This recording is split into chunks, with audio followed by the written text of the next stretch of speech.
오늘 본문을 가지고 하나님은 어떤 분이신가 라는 제목으로 함께 말씀을 나누려고 합니다.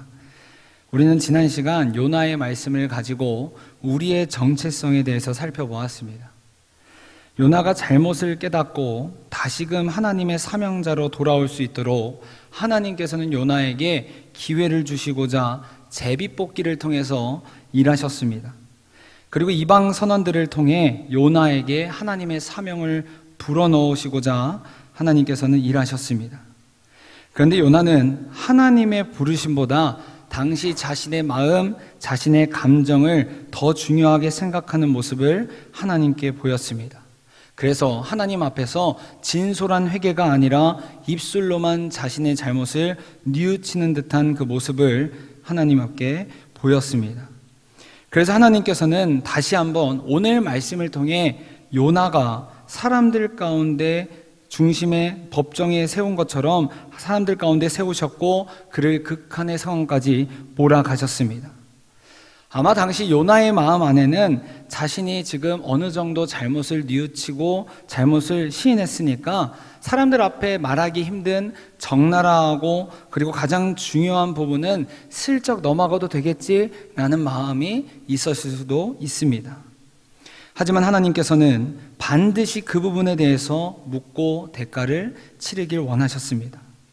그리고 그런 하나님께서는 오늘 말씀을 통해서 자신이 어떤 분이신지를 직접 말씀을 통해서 우리에게 보여주고 계십니다. 그렇다면 하나님께서는 오늘 본문 안에서 어떠한 모습으로 우리에게 등장하셨을까요? 그리고 그런 하나님께서는 오늘 우리에게 그리고 요나에게 어떠한 은혜를 베푸셨을까요? 이러한 질문을 가지고 오늘 말씀을 살펴보려고 합니다.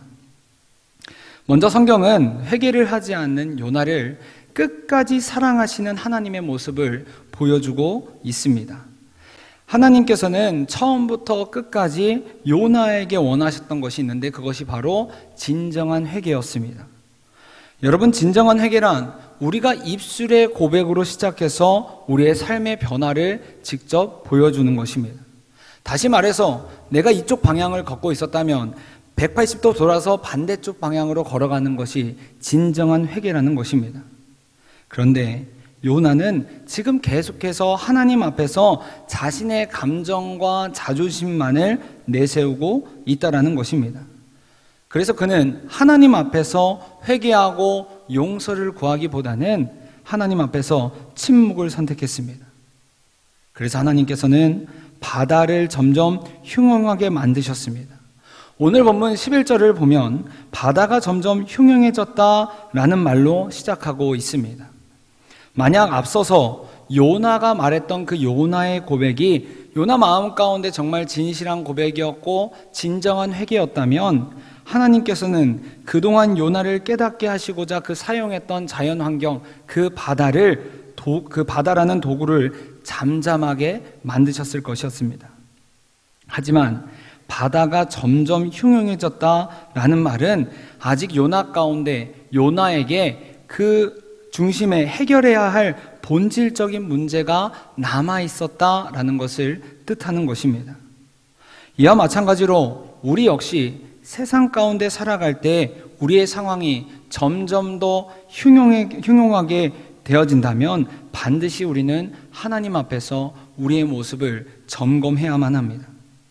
그래서 내 안에 진정으로 회개하지 않는 그 요나의 모습, 자존심과 그 고집대로 살아가는 그 요나의 모습, 내게 주신 책임, 내게 주신 직분을 회피하는 요나의 모습이 있지는 않은지 하나님 앞에서 반드시 점검해야 한다는 것입니다. 그렇지 않으면 하나님께서는 때로는 고난이라는 매를 드셔서 그의 얼굴을 숨기신다라고 성경은 말하고 있습니다. 우리 호세아 5장 15절의 말씀을 다 함께 읽도록 하겠습니다. 시작. 그들이 그 죄를 뉘우치고 내 얼굴을 구하기까지 내가 내 곳으로 돌아가리라. 그들이 고난받을 때에 나를 간절히 구하리라. 아멘.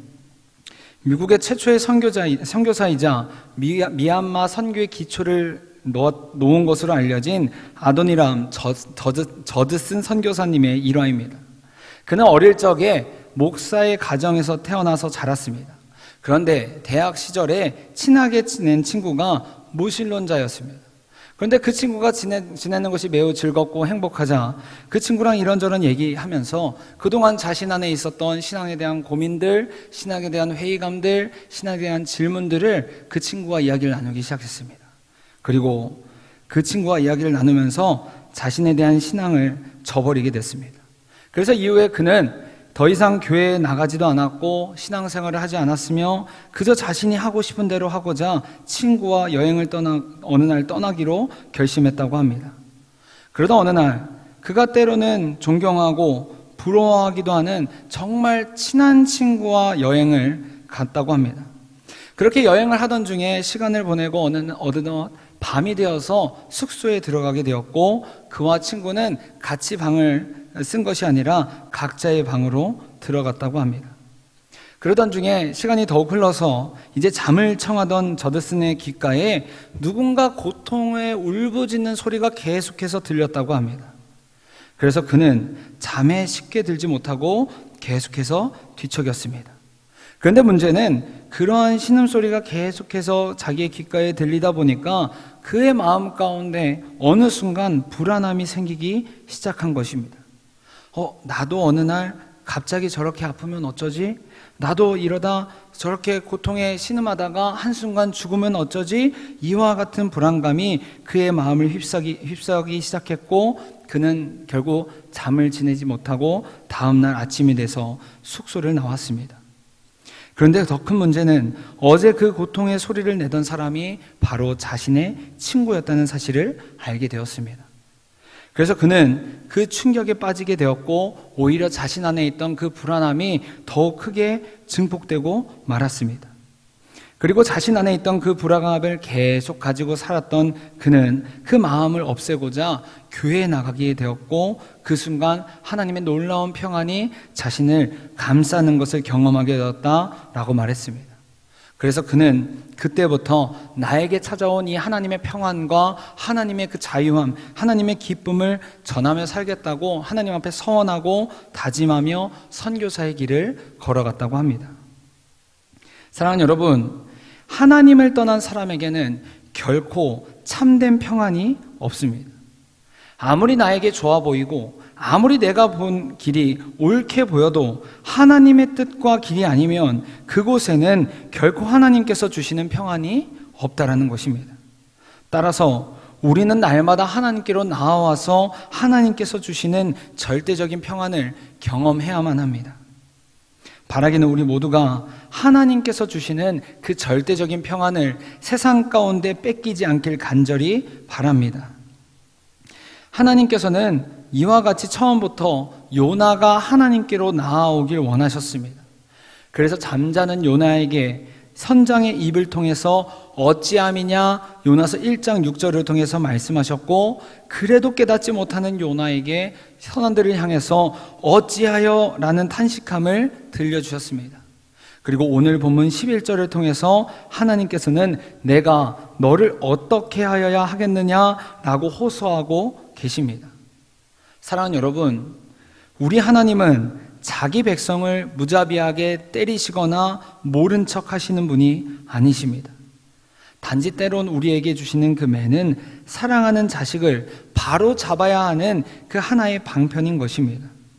그래서 하나님께서는 점점 더 요나에게 자신의 슬픈 마음을 그리고 자신의 그 사랑하고 안타까워하는 마음을 입술을 통해서 선언을 통해서 선장을 통해서 계속해서 드러내고 계십니다. 그렇게 하나님께서는 점차적으로 말씀하시면서 당신의 그 안타까움, 그 사랑하는 모습을, 사랑하는 마음을 요나에게 보여주셨습니다. 그렇게 하나님께서 요나에게 드신 매는 사랑의 극진한 표현이었고 불순종한 요나를 향한 하나님의 지속적인 사랑과 아픔이었다는 것입니다. 사랑하는 여러분, 우리 하나님은 한 번 붙잡은 손은 결코 놓지 않으시는 분입니다. 그래서 하나님께서는 요나에게 수없이 기회를 주시고 기다려주시며 요나가 알아들을 수 있게끔 그 상황 가운데 하나님의 사인을 보여주셨습니다.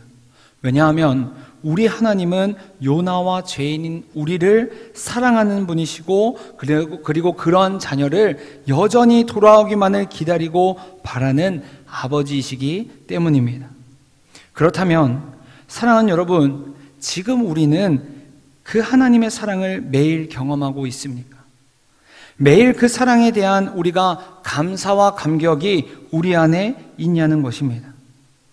하나님께서는 여전히 우리를 동일한 자리에서 기다리고 계십니다. 그러므로 바라기는 우리 모두가 늘 언제나 우리를 기다려주시고 사랑하시는 그 하나님께 날마다 더 가까이 나아갈 수 있길 간절히 바랍니다. 그리고 그 방법은 오직 내가 주님 안에서 죽는 방법밖에 없는 줄 믿습니다. 두 번째로 요나에게 끝까지 사랑하심을 보여주신 하나님은 이제 은혜를 베푸시는 모습을 보이십니다. 먼저 하나님께서는 인생의 최대의 위기에 봉착한 이방 선원들에게 은혜를 베푸셨습니다. 원래 이들은 그 평생 동안 배를 탔던 모두가 노련한 사공들이었습니다. 하지만 하나님의 파도 앞에는 자신들이 아무리 노력을 해도 이겨낼 수 없다는 그 무기력하다는 그 사실을 깨닫게 되었습니다. 그리고 그런 그들이 선택한 것은 놀랍게도 하나님께 기도하는 것이었습니다. 분명 이들은 이방인이었고 이전까지 하나님에 대해서 전혀 알지 못하는 사람들이었습니다. 그런데 그런 그들이 자신의 환경과 문제에 부딪혀서 이제 하나님을 알아가기 시작했다는 것입니다.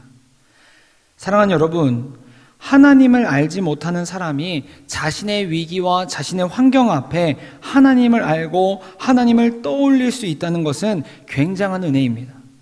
그래서 하나님께서는 요나를 통해 하나님의 존재를 이방 선원들에게 듣게 하셨고 그들을 찾아가서 구원하는 은혜를 베푸셨습니다. 그리고 하나님께서는 선원들의 기도를 들으시고 그 바다를 잠재우기 시작하셨습니다. 그리고 성경은 이런 하나님의 역사를 목격한 이방 선원들이 이제 하나님을 경외하기 시작했다라고 말하고 있습니다. 그리고 더 나아가 하나님께 제물을 드리며 하나님께 서원하는 예배자로 세워졌다라고 오늘 본문은 그 이방 선원들에 대해서 이야기하고 있습니다. 이와 같이 하나님께서는 하나님을 전혀 몰랐던 그 선원들 가운데 은혜와 구원을 베푸셨습니다. 그리고 계속해서 하나님께서는 요나에게 은혜를 베푸시는 모습을 보여주고 계십니다. 하지만 요나는 여전히 하나님께 회개를 하지 않고 있었습니다. 하나님께 적극적으로 매달렸던 그 선원들과는 달리 요나는 하나님께 기도조차 하지 않았고 선원들에 의해 바다에 빠지게 되었습니다. 요나에게 있어서 이 상황은 자신의 인생에서 제일 큰 최대의 위기였을 것입니다. 하지만 하나님께서는 요나가 돌이키길 원하셨기에 그 죽음의 문턱에서도 요나가 회개할 수 있는 기회와 도구를 준비하였습니다. 그것이 바로 우리가 너무나도 잘 알고 있는 큰 물고기였습니다. 그런데 여기서 우리가 집중해야 하는 사실은 오늘 본문 17절을 보니까 이미 하나님께서 준비하셨다는 것입니다. 우리 오늘 본문 17절을 다 함께 읽도록 하겠습니다. 시작. 여호와께서 이미 큰 물고기를 예비하사 요나를 삼키게 하셨으므로 요나가 밤낮 3일을 물고기 뱃속에서 있으리라. 아멘.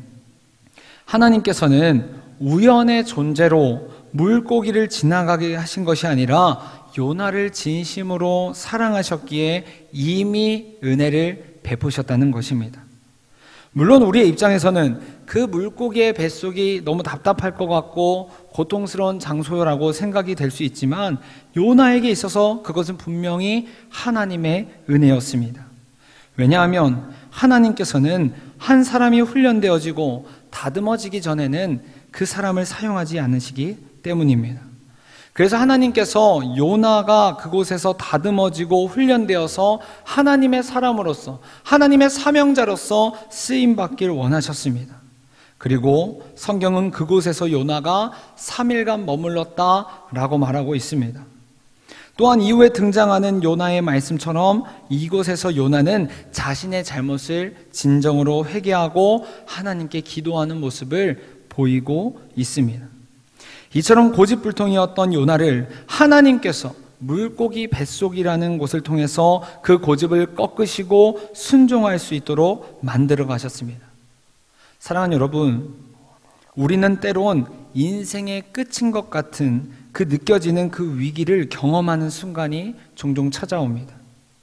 그리고 그 광야의 시간을 건너는 그 기간 동안은 우리가 너무나도 어렵고 힘들어서 때로는 우리의 삶을 놓아버리고 싶은 생각이 들 때도 있습니다. 하지만 그 위기가 우리 그리스도인들에게는 꼭 필요한 시간이라는 것을 믿으시기 바랍니다. 왜냐하면 광야의 시간은 우리에게 있어 전적인 하나님의 은혜를 경험하는 시간이며 하나님께서 우리를 사용하시기 위해 우리를 다듬어 가시는 시간이기 때문입니다. 따라서 우리에게 광야를 지나는 시간은 반드시 필요하다는 것입니다. 그래야지만 우리는 전적으로 하나님만을 의지하며 하나님 안에서 회복을 경험할 수 있기 때문입니다. 혹여나 우리 가운데 지금 광야의 시간을 걷고 계신 분이 있다면 그 안에서 하나님의 은혜가 경험되어지고 그 안에서 하나님이 지금 나의 인생을 빚어가시는구나, 하나님께서 나의 인생을 전적으로 이끌어 가시는구나 깨닫는 시간이 될 수 있길 간절히 바랍니다. 사랑하는 여러분, 우리 하나님은 우리의 삶을 온전히 다스리시고 우리의 삶을 이끄시는 분이십니다. 그렇게 우리에게 있어서 위기는 하나님의 은혜를 경험하는 기회임을 우리가 기억해야만 합니다. 그러므로 바라기는 우리 모두가 날마다 하나님만을 바라보고 하나님만을 의지하여서 우리의 시선을 세상에 뺏기는 것이 아니라 하나님께 속한 자로 살아갈 수 있길 간절히 소망합니다.